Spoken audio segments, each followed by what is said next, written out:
여러분 안녕하세요. 제인입니다. 오늘은 기초의 기초 레슨 4 인칭 대명사 시간입니다. 자, 인칭 대명사. 우리 지난 시간까지 명사에 대해서 배웠고요. 오늘부터는 대명사를 공부할 건데요. 대명사가 뭔지 먼저 정의를 한번 내려봅시다. 자, 대명사라는 말이 어떤 의미를 갖고 있는 걸까요? 대명사를 영어로 하면 요거 B자입니다. pronoun이라고 해요. pronoun. 여기에서 know는 우리가 지난 시간까지 배웠던 명사를 의미하겠죠. 자, 명사입니다. 명사는 뜻이 이름이라고 했는데요. 사실 이 pronoun에서 known이라는 게 고대어고요. 예전에는 이 known이라는 말을 현대에 와서는 name으로 사용을 하고 있었어요. 자, 이렇게 known이 나중에 name이 됩니다. 그러니까 이거는 이름이라는 뜻이죠. 우리는 명사가 이름이에요 라고 공부를 했었는데 정말 이름이에요. pronoun에서 이 pro는요. 이 pro는 현대 영어로 풀이하자면 place라는 뜻을 갖고 있어요. in place of 하면 무언가를 대체하다, 그 자리에 놓다라는 뜻을 갖고 있습니다. 그러니까 여기서는 무언가를 대체하니까 대신이라고 볼까요? 자, 그럼 대명사의 뜻은 명사를 대신하는 말이라고 볼 수 있겠네요. 그렇죠? 자, 명사를 대신하는 말을 대명사라고 부른다.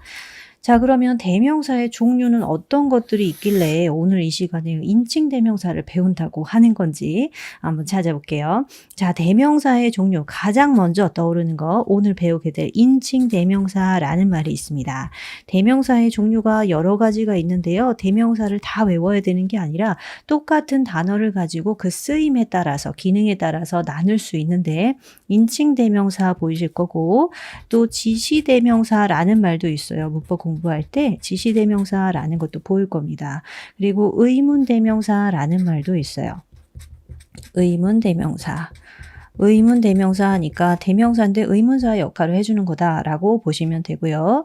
또 부정 대명사라는 게 있습니다. 부정 대명사. 그리고 마지막으로 이게 가장 어려운 부분인데 관계대명사라는 게 있어요. 자, 대명사를 파고들면 이렇게 많은 대명사들의 종류가 있습니다. 이 중에서 관계대명사는요. 동사와 접속사를 공부한 뒤에 조금 난도를 높이실 때 배우게 되실 부분이라 오늘은 언급하지 않습니다. 자, 인칭대명사는 어떤 걸 말하는 걸까요? 인칭대명사. 우리 대명사는 명사를 대신한다라고 했죠. 지난 시간까지 우리가 명사를 공부할 때 그 앞에 명사의 앞에서 뭘 했냐면 품사를 배울 때요. 제가 이런 예시를 들었어요. 두 사람이 있다. 두 사람이 왠지 서로를 보고 손잡고 있어요. 이럴 때 두 사람 사이에 이렇게 이걸 뭐라고요? love라고 한다라고 하면서 love라는 명사를 했거든요.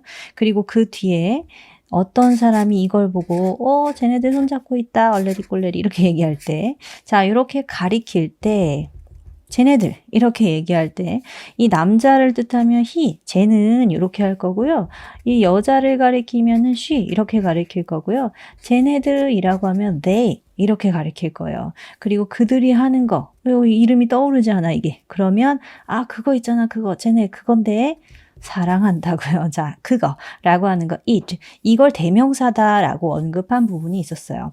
오늘은 바로 이걸 배우는 겁니다. 이걸 정확하게 사용할 줄 알면 영어를 구사하는데 더 좋아지겠죠? 자, 그럼 인칭 대명사라는 것은 말하자면 그녀 아니면 그들 아니면 우리말로 하면 걔네들 이렇게 표현할 수 있는 거. 이걸 인칭 대명사라고 하는 거예요. 인칭 대명사를 오늘 공부하시고 여기에다가 추가로 소유 대명사라는 거 있어요. 소유 대명사 그리고 같이 제기 대명사라는 건 뭔가 이렇게 정리를 하게 되실 겁니다. 자, 인칭 대명사는 이런 거다라는 게 있으면 다른 대명사는 또 어떤 걸 말하는 걸까요? 지시 대명사라는 건요. 이것저것 가리키는 겁니다. 이것 뜻쓰죠. 저것 하면 that. 그런데 여러 개가 있다 그러면 these 여러 개, those 저것들 이런 식으로 표현을 하는 거 지시 대명사예요. 너무 쉽죠. 그냥 가리키는 말로 쓰기만 하면 되기 때문에 얘는 따로 수업하지 않습니다. 의문 대명사는 뭘까요? 의문 대명사. 대명사인데 의문사거든요. 그래서 누구에 해당하는 거예요. 누구, who죠 뭐. 무엇 할 때 what이죠. 또 어느 것 할 때 which라는 단어를 사용합니다. 이런 걸 의문대명사라고 해요. 그러니까 해석상 누구라고 해석이 되느냐 아니면 무엇이라고 되느냐 아니면 어느 것이라고 되느냐 정도기 때문에 얘도 크게 수업하지 않아도 괜찮겠죠. 부정대명사는 뭘까요? 부정대명사. 부정대명사는요, 이 부정이란 말이 정해지지 않았다는 뜻이에요. 아닐 부자가 아니고, 아닐 부자가 맞고, 정해져 있지 않다라는 뜻입니다. 그러니까, 막연한 것을 나타낼 때 쓰는 말이에요. 막연한 것을 가리킬 때 쓰는 그런 대상을 향해서 어떤 것이라는 말을 쓸 때 one 쓰거나 아니면 some 쓰거나 아니면 뭐 전부다라고 할 때 every 쓰거나 아니면 다른 거라고 할 때 other이라고 쓰거나 이런 말들을 부정대명사라고 해요. 정해져 있지 않은 대명사, 즉 막연한 것을 나타낼 때 쓰는 말입니다. 관계대명사 뜻 정도는 지금 알려드릴게요. 관계사와 대명사를 합친 걸 관계대명사라고 합니다. 무슨 말이냐 하면 대명사는 우리가 지금 이렇게 가리키는 말이죠. 그런데 여기에다가 서로의 관계를 나타내주는 접속사의 개념이 함께 들어가 있는 걸 관계대명사다라고 얘기를 해요. 제가 한 문장만 알려드릴게요. 자, 제가 brother가 하나 있어요. 네, 남동생이 하나 있어요. And 그리고 he has 4 kids. 자, 이렇게요. 진짜입니다. 처음에 우리 올케가 아이를 넷 갖고 싶다고 했을 때 우리 모두 농담인 줄 알았어요. 자, 어쨌든 and he has 4 kids 이렇게 해봅시다. 이때요. 저는 brother가 하나 있어요. 남동생이 있고요. 그리고 그는 아이가 넷이 있어요. 이런 표현인데 and he 접속사와 이 대명사를 합쳐서 그냥 who 이렇게 쓰거든요. 그러면 줄이 이제 글이 길이가 짧아지고 좀 더 뭔가 해석하기 용이하게 해주는 효과가 있기 때문에 그래서 관계대명사를 사용을 하는데 요때 접속사와 동사 끝나고 나서 기본 시간에 공부하게 되실 겁니다. 자, 그럼 다시 인칭대명사로 돌아올게요. 인칭 대명사가 뭘까요? 제가 지금 저한테는 제가 뭐 남동생이 있어요 이런 말을 했거든요. 예를 들어서 제가 어디 가서 여러분한테 이런 식으로 얘기하는 거예요. 저는요 라고 얘기를 할 때요. 자, 나는 이렇게 저는요 이렇게 소개를 합니다. 그런데요 저는 이렇게 얘기하지 않고 뭐라고 하냐면 Jane is your tutor 이렇게 자기소개를 이렇게 했다고 생각해 봅시다. 제인이는요 이렇게 얘기하면 어때요? 꼴 보기 싫죠. 자, 그래요. 이러니까 자기의 이름을 얘기할 때는 자기 이름을 가지고 얘기하지 않고 저는 이렇게 표현을 합니다. 그러니까 이렇게 쓰지 않고 Jane is your teacher 하면 남 얘기하는 것 같죠? 이게 아니라 I am your teacher 이렇게 아니면 I am your tutor 이렇게 표현을 할 거예요. 이렇게 누군가를 지칭할 때 자기 이름을 쓰는 게 아니라 저는 이라고 표현하는 걸 대명사, 즉 명사를 대신하는 말이라고 합니다. 그럼 대명사는 언제 쓰는 걸까요? 이렇게 꼴 보기 싫지 않게 자기 말을 할 때 또 언제 쓸 수 있을까요? 명사를 대신한다고 했죠? 명사를 계속해서 반복해서 얘기한다면 그 말이 굉장히 지루하게 느껴질 거예요. 예를 들면 제가 좋아하는 빵집이 있어요. 뭐뭐뭐 베이커리 is my favorite bakery 뭐 이렇게 얘기해 봅시다. 제가 제일 좋아하는 곳이에요. 그런데 이곳은요 똑같이 쓰는 거야. 뭐뭐뭐 베이커리는 has many 뭐 많은 종류의 디저트들이 있어요. 이렇게 디저트들이 있어요. 그리고 my family가 저희 가족들이 다 거기를 좋아해요. 그러면 love 뭐뭐뭐 베이커리 또 나오는 거예요. 자, 어쩌고 저쩌고. 이렇게 되면 같은 명사가 자꾸만 반복되죠. 이렇게 뭐뭐뭐 베이커리 is my favorite. 뭐뭐뭐 베이커리 has many desserts. My family love 뭐뭐뭐 베이커리. 이럴 때 반복하면 말이 지겨우니까 요걸 지우고 그냥 거기 아니면 그거 이렇게 표현을 해주면 어때요? 그럼 저는 여기를 좋아해요. 거기는 아니면 그곳에 가면 아니면 그곳은 많은 디저트를 갖고 있고요. 우리 가족도 다 거기를 좋아해요. 이런 식으로 표현을 한다면 말이 좀 더 유려해지겠죠. 자, 그래서 이 대명사를 쓰는 목적은 뭐냐? 대명사를 쓰는 목적은 말의 명사의 반복을 피하는 목적을 갖고 있습니다. 명사의 반복을 피하는 것. 이게 가장 크고요. 그리고 이렇게 누군가를 소개할 때 서로 알고 있는 사이거나 아니면 서로 어떤 명사를 언급하는지 알고 있을 때 그 명사의 이름을 굳이 언급하지 않고 편하게 저 사람 아니면 나 아니면 너 이렇게 이야기할 수 있겠죠. 자, 그래서 명사를 사용하는데 이 반복을 피하는 명사 중에서 이렇게 사람을 가리키는 걸 인칭 대명사다라고 이야기를 한 겁니다. 무슨 말인지 아시겠죠? 자, 인칭 대명사, 대명사 중에서 사람을 나타내는 거예요. 그래서 이렇게 불편함들을 줄여주는 역할을 하고 있습니다. 그럼 인칭 대명사의 종류는 어떤 것들이 있을까요? 제가 조금 편해지려고 적어놨어요. 자, 인칭 대명사는 이런 아이들이 있습니다. 인칭이라는 건요. 자, 내가 포함된 거, 나나 아니면 나를 포함한 집단은 1인칭이라고 해요. 우리 1인칭, 전지적 작가 시점 이런 말 할 때 쓰죠. 1인칭, 바로 나입니다. 자, 이렇게 나를 나타내는 1인칭이 있고요. 그리고 상대방을 나타내는 여기는 나 이렇게 제가 적어 놓을게요. 그리고 상대를 나타내는 걸 2인칭이라고 얘기합니다. 당신이라고 표현을 하는 거 2인칭을 나타낼 때는요. 상대가 여러 명이든 한 명이든 어쨌든 당신이라고 표현을 하죠. 그래서 상대를 나타내고요. 3인칭은요. 나와 당신을 제외한 나머지 모두를 뜻해요. 그러니까 이 자리에 없는 사람이 됩니다. 이 자리에 없는 나머지 사람이니까 한 사람이든 여러 사람이든 이 자리 너와 나 사이에 없는 다른 사람을 언급할 때에는 3인칭이라고 하는 거죠. 자, 이럴 때 우리 명사 시간에요. 격이 있다라는 걸 배웠어요. 그 격 얘기를 할 때 제가 여기다가 조금 적어 볼게요. 격이라는 게 뭐냐 하면 주격과 소유격, 목적격이라는 말이 있어요.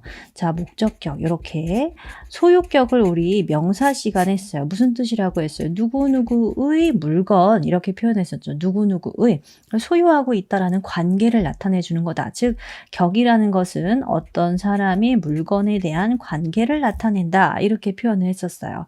이때 이 관계가 문장의 주인이 되고 그 문장의 주체가 된다라고 하면 주격이라고 하는 거고요. 누구누구의라고 하면 소유격이라고 하는 거고요. 그냥 지칭하는 것, 그러니까 어떤 가리킴의 목적이 된다. 그럴 때는 목적격이라고 하는 겁니다. 그래서 주격일 때는 해석을 우리가 이거 다른 색으로 써볼게요. 누구누구는 누구누구가 이렇게 표현을 할 때 주격을 사용해요. 그래서 은, 는, 이, 가 정도로 해석을 하는 걸 주격이라고 해요. 소유격은요. 누구누구의 라고 해석하겠죠. 자, 그럼 목적격은요. 누구누구를 아니면 누구누구에게 이렇게 표현할 때 목적격이라고 합니다. 자, 그러면 주격을 쓸 때 나라는 말을 쓸 때는 어떻게 쓸까요? 주격. 자, 주격 한번 봅시다. 주격. 단수, 복수는 우리 지난 시간에 했어요. 단수는 하나일 때를 말하는 거고 복수는 여럿일 때를 말하는 거다. 한 번쯤 본 적이 있으실 겁니다. I, my, me. 그죠? I, my, me. 나는 이라고 표현할 때는 I라고 쓰는 거죠. 그러니까 내가 뭔가를 좋아해요. I love. 캔디 복수 어떻게 쓸까요? 캔디 한 개를 좋아하는 게 아니라 캔디들을 좋아해요. 그러면 캔디는 dy인데 복수 만드는 법, 명사의 복수 만드는 법. 자, 자음 y로 끝날 경우에 y를 i로 고치고 es를 붙인다. 지난 강좌에서 우리가 이야기했던 거죠. I love candies. 나는 캔디를 좋아해. 이렇게 표현을 하는 거죠. 자, 그러면요. 우리가 캔디를 좋아해 하면 어떻게 쓸까요? 우리. 라고 해석하려면 we를 쓰시면 되는 거예요. 그래서 we love candies 이렇게. 아니면 네가 캔디를 좋아해. 아니면 너희가 캔디를 좋아해 라고 하면 you love candies 이렇게 표현을 해주는 겁니다. 자, 이걸 뭐라고 해요? 주격이라고 표현을 하는 거예요. 주격. 소유격은 뭘까요? 자, 제가 좋아해요. 좋아하는데 이번에는 그림을 좋아해요. 이렇게 표현해 봅시다. 그림을 좋아하는데 누구의 그림을 좋아하느냐? 내가 그린 그림을 좋아해. 그러면 my, 소유격 my picture 이렇게 되는 거고요. 아니면 우리가 그린 그림을 좋아해 하면 our picture 되는 거고요. 너의 그림을 좋아해 하면 your picture 되는 겁니다. 자, 그럼 우리 3인칭 한번 집어넣어 볼까요? 3인칭은요. 여성형과 남성형이 있고요. 중성을 나타낼 때는 it을 사용을 합니다. 그러면 이것은 그라는 그가, 이거는 그녀가, 이것은 그것이, 얘는 그의, 그녀의, 그것의, 그녀, 이렇게 해석이 되겠죠. 자, 그럼 나는 어떤 화가가 그린 그림을 좋아하는데 여성이에요. 그럼 나는 그녀의 그림을 좋아해. 이렇게 I love her picture. 아니면 그의 그림을 좋아해 하면 his picture 이렇게 되겠죠. I love his picture. 이런 식으로요. 목적격은 어떻게 할까요?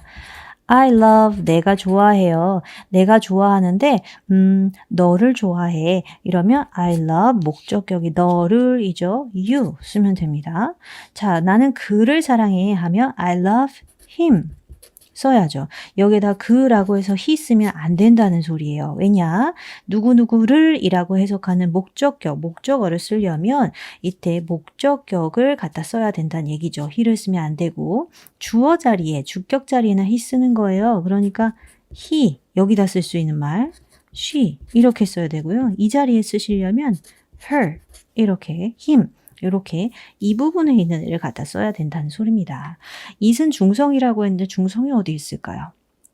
뱃속에 있는 태아, 아기, 뱃속에 있는 아기는 우리 중성으로 칩니다. 성별을 모르기 때문에 그러는 거예요. 성별을 나오기 전에 물론 알 수 있는 방법은 있지만 그러나 태어나기 전에는 엄마 뱃속에 있기 때문에 우리는 어머니 배만 보이죠. 그 안에 있는 아이가 남자인지 여자인지 안 보여요. 그래서 이렇게 태아를 나타낼 때는 중성 it을 사용하십니다. 그러면 태아의 발가락을 봤어 이렇게 하면 it's라고 하겠죠. 물론 자기의 아이니까 표현을 할 때 사람으로 쳐서 그리고 남자인지 여자인지 알고 있을 때는 her fingers 아니면 his fingers 이렇게 표현할 수는 있겠죠. 자, 그들이라고 해서 복수 그러니까 여럿을 얘기할 때 they라고 하겠죠. 이 자리에 they 있으면 그들은 너를 좋아한다. 그들은 뭘 좋아한다. 이렇게 쓸 수 있어요. 그러면 나는 그들의 그림을 좋아해. 이렇게 하면 어떻게 할까요? their 쓰시면 돼요. their 자, 그러면 여기까지 하고 제가 조금 추가해 드릴게요. 자, 뭐냐. 소유 대명사와 제귀 대명사라는 말도 있어요. 소유 대명사가 무슨 뜻일까요? 소유격은 우리가 알고 있죠. 소유격이라는 건 누구누구의라는 건데 소유 대명사는 누구누구의 것이라고 표현합니다. 누구누구의 것. 그러니까 이거 내 거야 라고 표현할 때 뭐라고 해요? 내 거야. It's mine 이렇게 표현을 한다는 거죠. 이 mine의 뜻은 다시 말하면 my 나의 어떤 물건이다 이렇게 표현을 하는 거예요. 내 거. 이건 우리 거. 이건 너의 것. 이건 너희들의 것. 이런 표현이 되는 거죠. 그의 것. his 어떤 거. 그녀의 것. hers. 그리고 it's는 잘 안 쓰여요. 그들의 것. theirs 이런 표현으로 사용을 하는 겁니다. 소유대명사는 명사도 무엇인지를 알 때 그러니까 누구누구의 물건인데 누구누구의 물건의 이름을 언급할 필요가 없을 때 소유대명사 누구 거야 이렇게 표현을 하시면 되겠죠. 제기대명사는요. 뭐뭐 자신을 뜻해요. 나 자신 이렇게 표현할 때요. 그러니까 내가 나를 사랑해요. 그런데 내가 나를 사랑한다 할 때 me를 쓸 수 있겠지만 그러나 나 자신을 사랑해 라는 표현이 조금 더 어법적으로 맞겠죠. 그러면 나는 나 자신을 사랑해. I love myself 이렇게 써주는 거예요. 그런데 self라는 거 복수 형태 만드는 법 우리 배웠죠. F나 F2로 끝나는 경우에 복수 형태 만들려면 F를 V로 고치고 ES를 붙인다. 그래서 나는 우리 자신을 사랑해 라고 하려면 ourselves, I love my ourselves 이렇게 표현을 하는 겁니다. 그래서요 여기 우리 복수 표현으로 얘기를 하면 복수 표현이 되어 있는 것들은 이렇게 selves 여기도 복수 표현이니까 selves 이렇게 고쳐 있는 거 보실 수 있습니다. 이렇게요. 자, 이게 바로 인칭 대명사예요. 어떠세요? 인칭 대명사를 하실 때에는요. 그러니까 걔가 누구누구의 은는이가 자리에 쓰인다면 주격 쓰시는 거고요. 누구누구의 물건이라고 하시려면 소유격 쓰시는 거고요. 목적격은 누구누구를 누구누구에게 이렇게 표현을 하는 겁니다. 에게 한번 예를 들어 볼게요. 그가, 자, 그가 영작 한번 해볼게요. 그가 나에게 캔디를 주었어. 사탕을 주었어. 이렇게 표현을 해볼까요? 그가 나에게 캔디를 주었어. 그가 은는이가 들어가니까 he를 사용을 해야 되겠죠? 그가, 자, he. 그리고 나에게 캔디를 주었어 할 때 주었다 라고 할 때 give를 쓸 건데 give의 과거형 gave예요. 나에게 줬어 할 때 어떻게 쓸까요? 누구누구에게 여기 있습니다. 누구누구에게 목적격 me. 캔디 하나 줬어요. 그러면 캔디 이런 식으로 표현을 하겠죠. 이렇게 누구누구에게 라고 쓸 때도 목적격 사용하시는 거예요. 우리 하나 더 해볼까요? 그럼 우리는 너를 좋아해. 그러면 우리는 은는이가 들어갔으니까 여기서 써야 되겠죠. 우리는 너를 좋아해. 좋아해 뭐예요? like겠죠. 너를 좋아해 했으니까 너를 you 쓰시면 되겠네요. 자, 이렇게요. 아니면 그가 너의 외모를 좋아해. 너의 아름다움을 좋아해. 이건 어떻게 할까요? 그가 했으니까 he 좋아한다. like 그거보단 love가 낫겠죠. 자, love 너의 아름다움, 너의 외모, 너의 아름다움을 좋아해 해볼까요? 너의니까 너의 뭐 쓰면 돼요? your 아름다움 배웠어요. 지난 시간에 beauty. 네, 추상명사죠. 이렇게 나타내시는 거예요. 그러니까 글을 쓸 때 사람을 대상으로 하고 있을 때는 인칭 대명사 꼭 알고 계셔야 됩니다. 요거 제기 대명사는 self나 selfs만 붙이면 되기 때문에 쉽고요. 소유 대명사까지는 꼭 암기를 해 주셔야 돼요. 저는 어렸을 때 저는 중학교 때 영어를 처음 배운 세대라서 I, my, me, mine, we, are, us, ours, you, your, you, yours 이런 식으로 그냥 외웠습니다. 근데 요즘 아이들 보니까 노래로 외우더라고요. I, my, me, mine, we, are, us, ours 이렇게요. 네, 알아서 외우시고요. 자, 이 주격, 소유격, 목적격, 소유대명사까지 꼭 암기를 하시고 다음 시간에는요. 인칭 대명사가 아닌 것들, 그러니까 인칭으로 표현할 수 없는 오늘 사람에 포함하지 않는 나머지의 대명사에 대해서 학습을 하겠습니다. 인칭 대명사와 비인칭 대명사까지 공부하시면 인칭 대명사를 자유자재로 구사하실 수 있을 겁니다. 자, 그럼 다음 시간에 뵐게요. 바이바이.